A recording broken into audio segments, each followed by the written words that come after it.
Untuk menyingkat waktu, kami persilakan dulu kepada Bapak Kepala BPT untuk memaparkan Pak sedikit.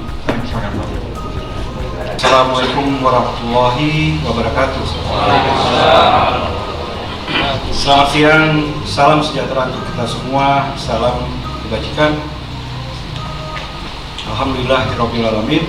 Syukur alhamdulillah atas berkah dan rahmatnya kita siang ini diberikan kesempatan, diberikan nikmat, sehat untuk dapat hadir pada kesempatan yang berbahagia ini.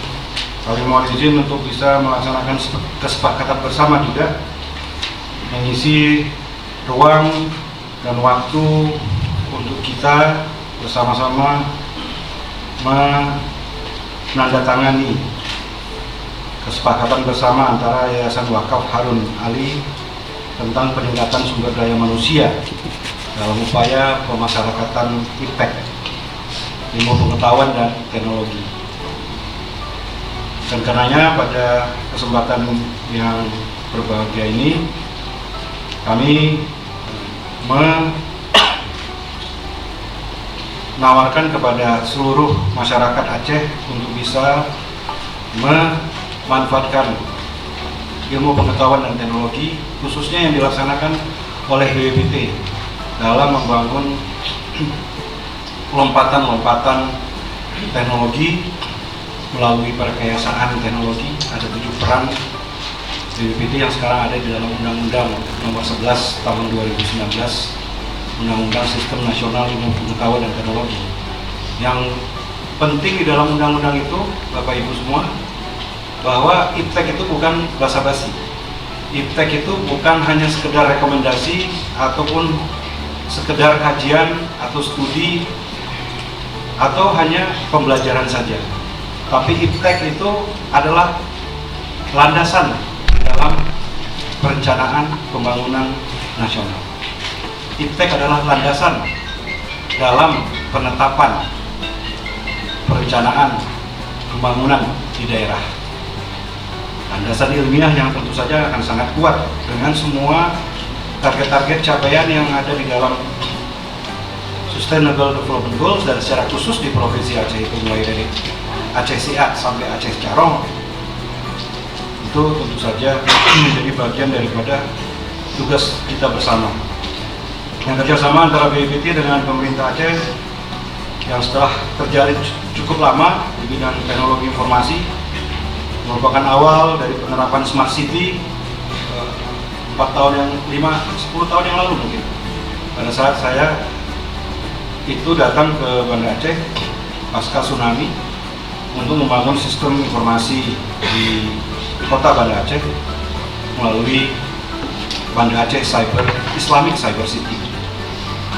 Kami juga telah melakukan kerjasama dengan BPKS Sabang tentang kepelabuhanan, dan saat ini BPT bersama Unsiah juga sedang bekerja sama melaksanakan pengkajian dan penerapan teknologi hilirisasi Nilam Aceh untuk menghasilkan minyak asiri dengan nilai tambah yang besar, serta juga beberapa hal kegiatan lain yang kami anggap membentuk ekosistem inovasi daerah yang memasukkan semua komponen di dalam ekosistem pembangunan ekonomi di daerah Aceh. Pengkajian harus sama banyak dengan penerapan, dan kalau visi misi Gubernur Wagub 2017-2022 itu vokasional, tentu iya, tapi kita sebelum menerapkan perlu pengkajian, perlu wilayah akademik untuk menghasilkan sebuah perencanaan sebelum sesuatu itu direalisasikan.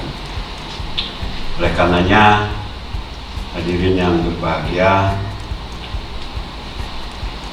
yang paling dekat adalah kita 2020 di anggaran pendapatan dan belanja daerah atau anggaran pendapatan dan belanja Aceh sudah mulai menerapkan e-planning dan e-budgeting secara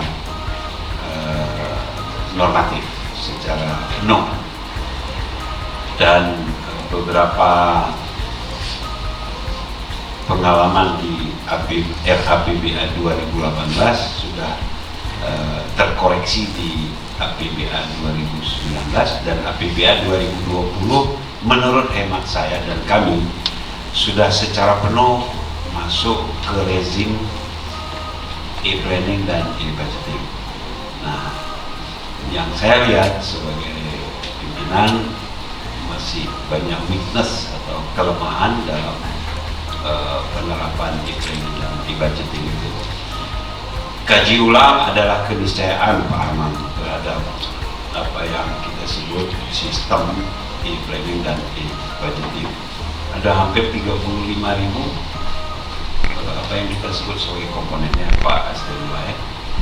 Nah, itu bisa menyeluruh secara komprehensif di 34 provinsi, di 514 kabupaten kota, maka apa yang kita sebut sebagai penyimpangan atau korupsi atau apapun namanya yang menyimpang dari peraturan perundang-undangan sudah tereliminir dengan sendirinya secara otomatis, dan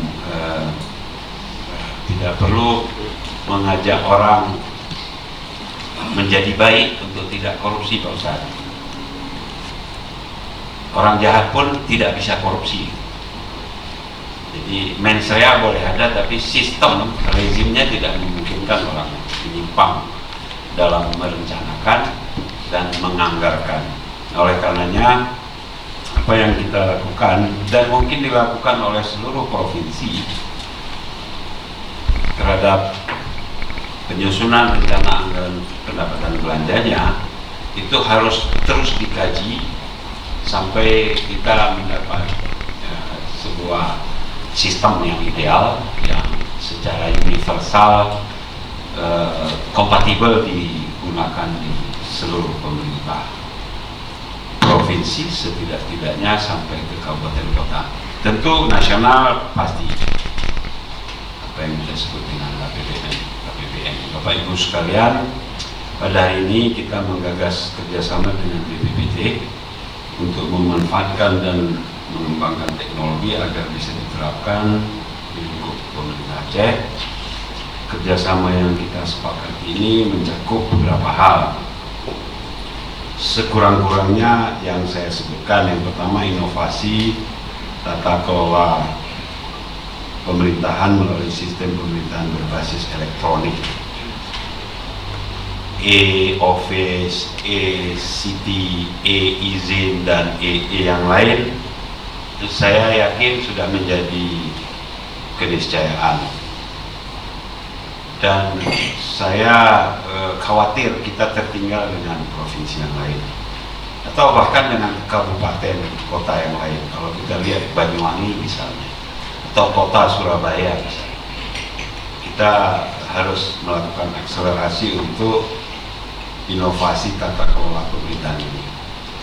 Kemudian pengembangan lembaga pendidikan vokasional daya, termasuk pendidikan yang mengajarkan hilirisasi industri melalui penguatan penerapan teknologi. Pak Hamam, kita sudah dengan gagah berani menyatakan kita ini syariah. Beberapa tahun di awalnya kita masih malu-malu dengan predikat syariah. Tapi beberapa tahun di akhir ini kita mulai bangga, Pak, dengan status syariah. Kita selain menyatakan Pancasila, sekarang lebih kuat menyatakan kita syariah Islam. Dan itu sudah mulai menjadi kebanggaan termasuk ke milenial, Pak Amang. Jadi anak muda sekarang nggak malu-malu lagi menyatakan kami ini negeri syariah. Dan saya sangat puas terhadap hal itu, dan itu perlu kampanye lebih masif. Nah, konsekuensinya apa? Konsekuensinya industri kita akan menyesuaikan. 2023 selambat-lambatnya perbankan tidak ada lagi di sini yang konvensional, Pak. Nah, ini kan industri keuangan dan perbankan, lembaga keuangan dan perbankan sudah syar'i di 2023 selambat-lambatnya. Kemarin BRI sudah berkoordinasi dengan saya, dia sudah mulai di tahun 2019. Dia akan melakukan konversi tentu secara gradual, dan BRI adalah bank yang paling besar asetnya di Indonesia, termasuk di Aceh. Jadi kalau ada orang Bank Aceh, ada Bank Aceh hadir. Bank Aceh yang sudah syariah lebih dulu, yang sudah mualaf lebih dulu, akan kalah jauh kalau nanti BRI menjadi mualaf. Nah, ini selain ancaman, ada tantangan, mungkin juga ada berkah. Jadi ini juga butuh kajian-kajian dari BPPT, bagaimana kemudian predikat syariah ini bisa menjadi unggulan, dan kita benar-benar asimetris. Kalau di Indonesia ada 5 provinsi asimetris, Aceh asimetris dalam asimetris itu. Karena 5 ini kita lebih khusus lagi, karena kita syariah Islam. Banyak sekali kekhususan akibat syariah, terjadi kekhususan. Ada lembaga MPU, ada dinas pendidikan daya, ada Baitul Mal, dan lain-lain. Yang terakhir, penguatan lembaga-lembaga penelitian dan pengembangan dan inovasi guna penguatan sistem inovasi daerah ini. Saya pikir keniscayaan juga, kita juga ingin meningkatkan achievement setiap sumber daya pemerintah khususnya, dan kita mau ada perencanaan regenerasi di pemerintah secara equal, secara